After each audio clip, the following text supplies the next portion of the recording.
নমস্কার, ৭২ ঘন্টা নিউজ থেকে সাথে আছি আমি মানুষ ভুইয়া। এখন শুনছেন রাত ৩০টার সংবাদ। টিভির আলবাল ছাল খবর শুনছে আজকালকার সব মানুষজনেরা। খবর প্রচারিত হচ্ছে কানাপোতা কচুবাগান কচুকালী সেন্টার থেকে। খবরের শুরুতেই শিরোনাম।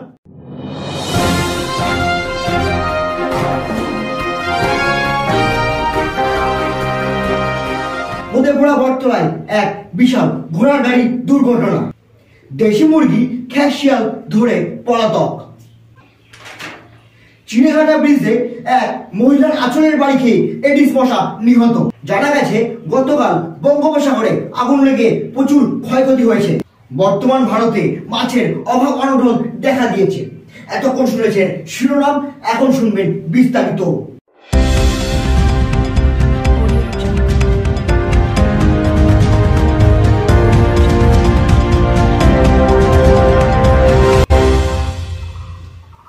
মধেপুরা বটতলায় এক বিশাল ঘোড়া গাড়ির চাকা বাস্ট হয়ে যাওয়ায় ৭০০ মানুষ নিহত, আরো কতজন আহত হয়েছে।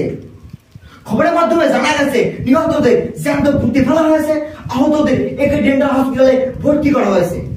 গত বছর এদের সুচিকিৎসার ব্যবস্থা করা হয়েছে, সরকার থেকে এর পারমিশন দিয়ে দিয়েছে। চালতলা গ্রামের নেনাপুকুরে বাড়ি থেকে দেশি মুরগিটি ধরে নিয়ে যায় খ্যাকশিয়ালে। ঘটনাটি ঘটে থাকে গত পরশু। মুরগিটি ধরে নিয়ে যায় পশ্চিমবঙ্গ ভারতবর্ষ থেকে। রাতের বেলা দাবড়াদাবড়ি হয়, কিন্তু কোনো সুসংবাদ পাওয়া যায়নি। সকালবেলা সংবাদ পাওয়া যায় নেনাপুকুরের দরজার সামনে মুরগি এবং খ্যাকশিয়াল দুজনেই উলঙ্গ অবস্থায়। মুরগির কোনো ক্ষয়ক্ষতি হয়নি, শুধু খ্যাকশিয়ালের লোমগুলো সব পড়া উঠে গেছে। চিড়িয়াখানা ব্রিজে এক হরপতি ফটোশুট করছিল। ক্যামেরাম্যান বলাতে বৌদি আসলটি উড়াইতে লাগলো, ঠিক তৎক্ষণাৎ এডিস মশা উড়ে আসছিল।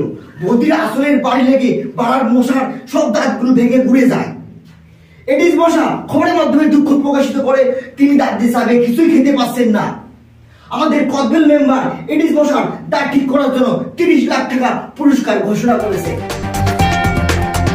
ইতিমধ্যে জানা যায় ভারত মহাসাগরে আগুন লেগে জলসাপ পুড়ে ছারকার হয়ে যায়, কিন্তু মাছের কোনো ক্ষয়ক্ষতি হয়নি। শ্যাওলাকটা নিরাপদ জায়গায় আছে।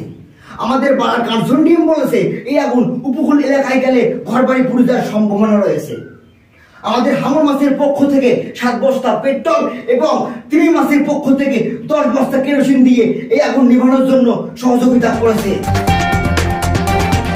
বর্তমান ভারতবর্ষে মাছের অভাব অনটন প্রচুর পরিমাণে দেখা দিয়েছে। এর একমাত্র কারণ হলো গঙ্গা নদী দিয়ে টাইটানিক জাহাজ যাচ্ছিল। এক কাতলা মাছের সাথে অ্যাক্সিডেন্ট হয়ে টাইটানিক জাহাজটি জলে ডুবে যায়। টাইটানিক জাহাজের ভিতরে যত বাংলা এবং সুলুম মাছ ছিল সেগুলো খেয়ে মাছের সন্তানাদি হওয়া বন্ধ হয়ে যায়।